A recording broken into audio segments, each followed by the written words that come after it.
Philippians chapter 4 verse 5 and 6. మీ సహనమును సకల జనులకు తెలియబడనీయుడి.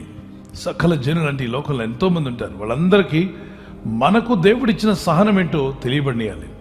ఎందుకని? ప్రభు సమీపంగా ఉన్నాడు. దేనిని గురించి చింతపడకుడి కానీ ప్రతి విషయంలోనూ ప్రార్థన విజ్ఞాపనముల చేత, చెప్పండి ఏం చేతట? ప్రార్థన విజ్ఞాపనముల చేత కృతజ్ఞతాపూర్వకముగా మీ విన్నపములు దేవునికి తెలియజేయడి. Abraham waited 25 years. God promised him, I'll give you a son. దేవుడు ఇస్తాను అని చెప్పిన దాన్ని ఎన్ని సంవత్సరాల టైం తీసుకున్నాడు తెలుసా పిల్లరా? చెప్పండి. 25 సంవత్సరాలు. 25 years. మీరు ఆగలరా? 25 years ఏదైనా దేవుడు ఇప్పుడు ఇస్తానని 25 ఏళ్ళ వరకు ఇవ్వకపోతే మీరు నమ్ముతారా? అడుగుతారా? ఏమిస్తాడో లేవనండి. దేవుడు నాకు ఎక్కడిచ్చాడు? 5 ఏళ్ళు అయిపోయింది, 10 ఏళ్ళు అయిపోయింది, సిల్వర్ జూబ్లీ కూడా అయిపోయింది. కానీ అబ్రహాము 35 అయినా వెయిట్ చేసి ఉండేవాడు.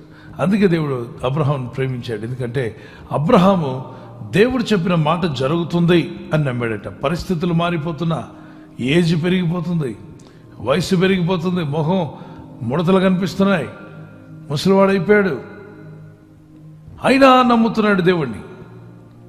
ఏంటి ఇంత ఏజ్ వచ్చినా ఇంకా దేవుడిని నమ్ముతున్నావా? ఎస్, నా దేవుడి మాట తప్పుడు. భూమి ఆకాశం గతించిన నా దేవుని మాటలు పోలుస్తున్నా తప్పిపోదు అని నమ్మాడు. Joseph waited 13 years. యోసేపు 13 సంవత్సరాలు వేచి ఉన్నాడు. 13 సంవత్సరాలు అతని జీవితంలో ఏం కలిగింది?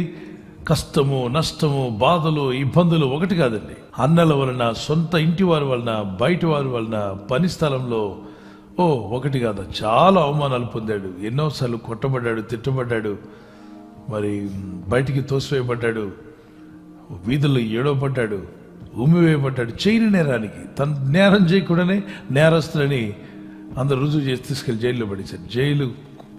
జైలు కూడు కూడా తిన్నాడు. అంటే జైల్లో కూడా భోజనం తినాల్సి వచ్చింది. అంత కష్టం. ఇన్ని కష్టాలు పడినప్పుడు దేవుని వాక్ అంటే ఆయన శోధిస్తూ ఉందట. పేషెన్స్గా ఉన్నాడు. దేవుడు విడిచిపెట్ల, మధ్యలో దేవుని వదిలేయలేదు. అతను అంత పేషెన్స్గా ఉన్నాడు కాబట్టి యోసేపును దేవుడు ప్రిజన్ టు ప్రైమ్ మినిస్టర్ అన్నాడు. ఒకసారి prison to prime minister. Can anybody become from prison to prime minister? Nobody will become prime minister from prison. But Joseph విషయంలో పేషెన్స్ గా దేవుని మీద ఎదురు చూసినప్పుడు prison to directly prime minister అయ్యాడు. Prison లో ఉన్న వ్యక్తి ప్రైమ్ మినిస్టర్ గా మార్చబడ్డాడు. ఈరోజు నేను చెప్తున్నాను, మీరు దేవుని కొరకు ఎదురు చూడండి, అద్భుతమైన కార్యాలు మీ జీవితంలో జరుగునుగాక. యెహోవా కొరకు ఎదురు చూసేవారు నూతన బలం పొందుదురు, వారు పక్షిరాజు వలె రెక్కలు చాపి పైకి ఎగురుదురు, అలేక పరిగెత్తుదురు, సొమ్మసిల్లక నడిచిపోదురు. పక్షిరాజు రెక్కలు చాపి పైకి వెళ్తాడట.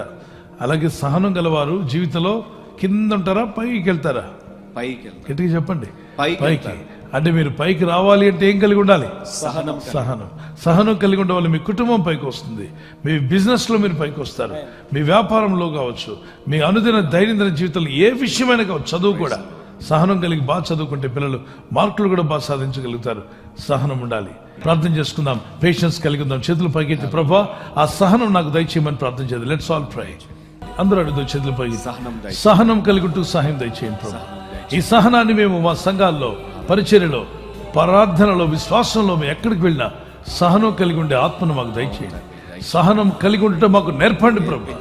నీ చిత్తం నెరవేర్చండి, మీ నామాన్ని ఘనపరచుకునండి. సహనం లేక సహవాసాన్ని కోల్పోయి, దేవుని సంధిని కోల్పోయి ఎంతో మంది నష్టపోయారు. అటువంటి వారిగా ఉండకుండా సహనం కలిగి అంతవరకు నిలబడే కృప నీ ప్రజలందరికీ దయచేసి ఆస్వాదించి బలపరిచి మహింపొందమని ఈ రాత్రి నెమ్మదితో పండుకొని సురక్షితంగా కాపాడబడినట్లుగా నీ అగ్ని కంచి వేసి మమ్మల్ని కాపాడండి. మీ చిత్తములో కొనసాగే కృప మా అందరికీ దయచేయమని యేసుక్రీస్తు ప్రశస్త నామములో వీరందరికీ చక్కని నిద్ర దయచేసి తెల్లవారు లేచి కృపను మాకిమ్మని క్రీస్తు నామములో అడిగి వేడుకుంటున్నామా పరలోకపు తండ్రి. ఆమేన్. ఆమేన్. ఈ వాగ్దాన్ని మీతోనే ఉంచుకోకుండా లైక్ చేయండి, షేర్ చేయండి. అనేకులు ఈ యొక్క ఛానల్ సబ్స్క్రైబ్ చేసుకోమని తెలియపరచండి. సబ్స్క్రైబ్ చేయని వారు కూడా సబ్స్క్రైబ్ చేయండి. Good night. God bless.